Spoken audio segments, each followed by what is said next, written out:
When I first started gardening, I was really focused on only growing plants that were edible. I even bragged about the fact that I wouldn't grow anything that was strictly ornamental, so flowers were pretty much off the table. Very naive.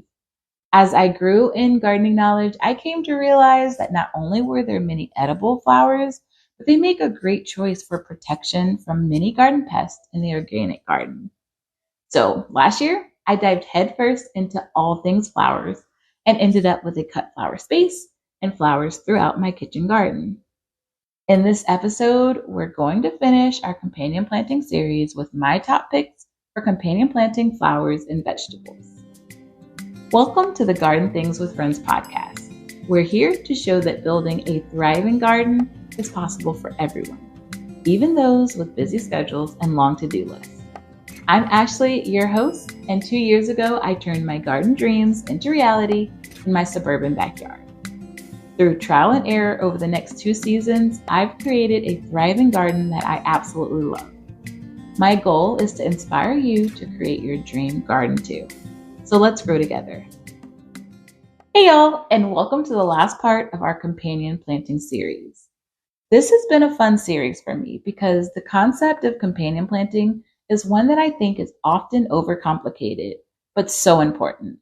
As always, I want to keep the information bite-sized. So today, we'll breeze over some of the benefits of planting flowers in your vegetable garden and then jump right into flowers that make the best companion plants for your vegetables. My hope by now is that you are as sold on companion planting as I am. It's such a beneficial part of limiting chemical use in our gardens and a great way to make gardening more successful and sustainable. As far as incorporating flowers into your vegetable garden, there are 3 main benefits that I want to discuss quickly. Similar to herbs as companions, these benefits are going to hit the main pain points of beginner gardeners, and that's pest damage and successful harvest. So flowers are going to attract beneficial pollinators and improve your harvest yields.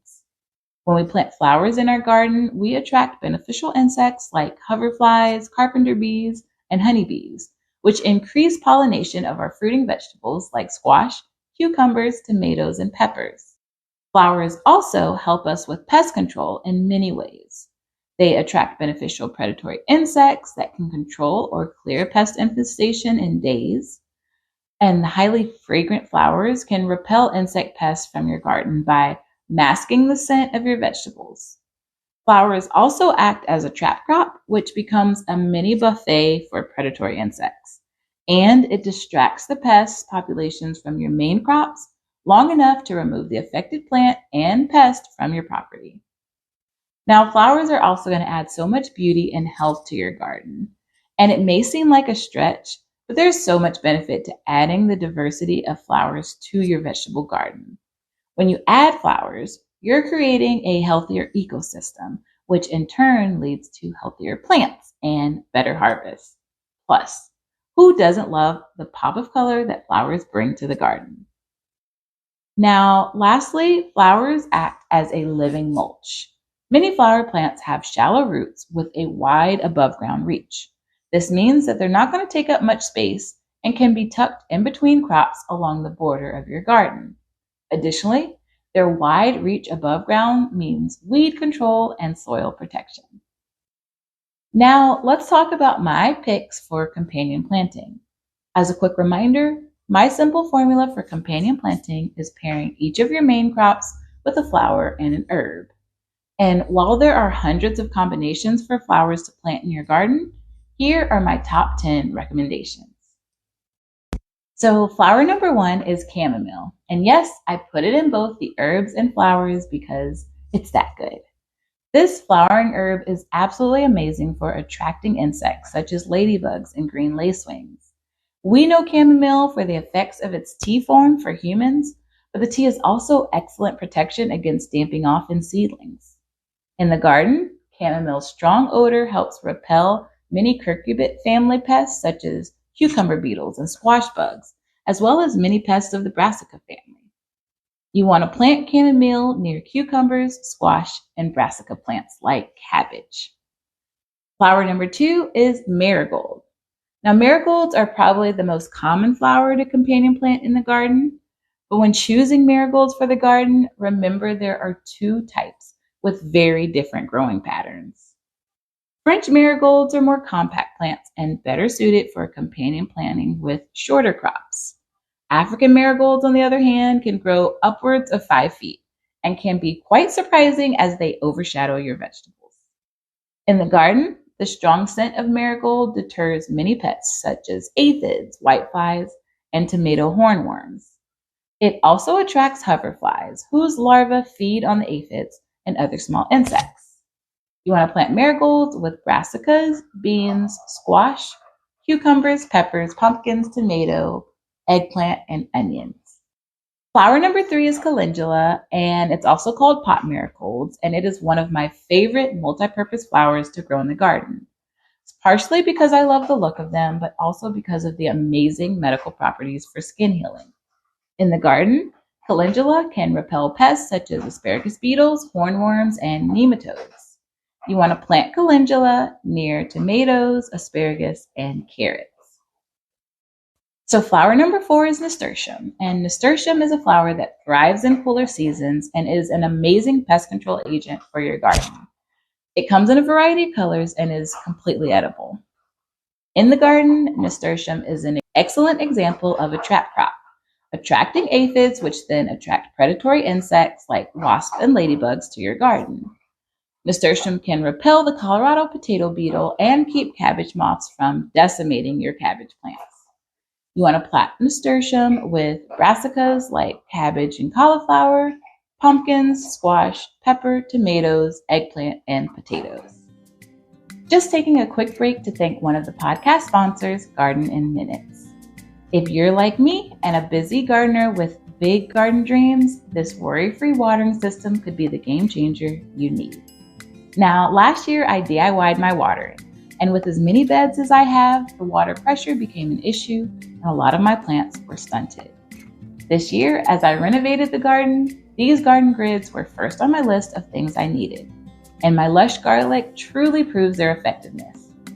These grids come pre-assembled, and by connecting a few sections together, you're ready to set them in your beds and mark watering your garden off your task list.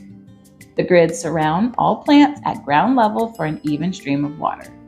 It also helps those of us with chaos gardening tendencies to stick to more manageable plant spacing. It truly is hassle-free irrigation, and if you're a busy gardener looking for an easy solution to watering the garden, you'll definitely want to check these out. As a member of the Garden Things community, we've got a special discount for you. Simply click the link below in the show notes and use the code GARDENTHINGS at checkout to get 7% off your order with no minimum. This is one of those garden tasks that you'll want to do early in the season, so don't wait. Check out Garden in Minutes today. You can check out my link in the show notes, and again, my code is GARDENTHINGS. All right, let's get back to this week's episode. So flower number 5 is sunflowers, and sunflowers are a beautiful addition to any garden, and the fact that they're easy to grow is an added bonus. In the garden, sunflowers can help repel aphids, whiteflies, and cucumber beetles.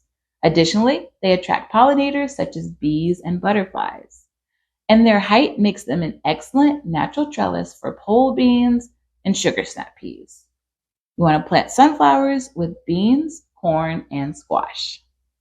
Now, flower number 6 is pansies, and pansies are colorful annual flowers. They have these cheerful blooms and edible petals, and their vibrant colors and delicate appearance add visual appeal and culinary delight to our gardens. In the garden, they bloom profusely throughout the spring and fall months. They attract pollinators such as bees and butterflies to the garden. You'll want to plant pansies with early fruiting crops to increase early pollination. The flower number 7 is borage, and borage is a beautiful blue flowering herb that's a favorite for bees and pollinators. And it is edible and can be used in salads as a garnish or on desserts. In the garden, borage can help prevent disease in tomato plants and attracts beneficial insects as pollinators as well as the predatory ones. You want to plant borage with strawberries, cucumbers, squash, and tomatoes. Now, our number 8 pick is the category flowering herbs. And herbs are going to act as double duty companions in the garden, especially as they flower. The flowers of herbs like basil, dill, and cilantro are magnets for predatory insects and pollinators. In the garden, these plants can be tucked into small spaces and their flowers can attract beneficial insects while also contributing to the flavor of your cooking. Plant flowering herbs near tomatoes, eggplant, peppers, squash, brassica crops. But beware of planting dill near carrots as it can have an opposite detrimental effect. Flower number 9 is sweet alyssum. Now, sweet alyssum is a delightful flower that offers both beauty and practical benefits. It has delicate blooms, a sweet fragrance, and a very low growing habit, so it's a great addition to your garden. In the garden, sweet alyssum attracts beneficial insects such as bees, butterflies, and hoverflies. And planting it near fruiting vegetables can definitely increase your pollination rates and improve overall garden health. It can also be interplanted with other crops to act as a living mulch. You want to plant sweet alyssum near peppers, tomatoes, eggplant, squash, pumpkins, cucumbers, and your roses. Now, our last pick is really any of your favorite cut flowers. And this is another great addition to your garden because there's so many options. These cut flowers bring beauty to your garden and attract beneficial pollinators. The varieties are endless and you can choose your favorites from a list of cut flowers. All right, that is the list of the best flower companion plants for your vegetable garden. If you'd like a quick and handy companion planting chart, you can grab ours here for free in the show notes. It'll include a list of common vegetable crops that act as main crops and the flowers and herbs that best grow with them. I hope this companion planting series has been helpful and has taken some of the confusion out of companion planting for you. Be sure to check us out on TikTok and Instagram. I just love receiving messages from you and seeing how you're growing where you are. If you dug this episode, I'd be honored if you would rate this podcast and spread the word to your friends who are also passionate about gardening. Your 5-star support fuels the growth of Garden Things with Friends, and together we'll cultivate a network of thriving gardens and plant-loving friends. Happy gardening, and remember, it's never the wrong time to grow where you are.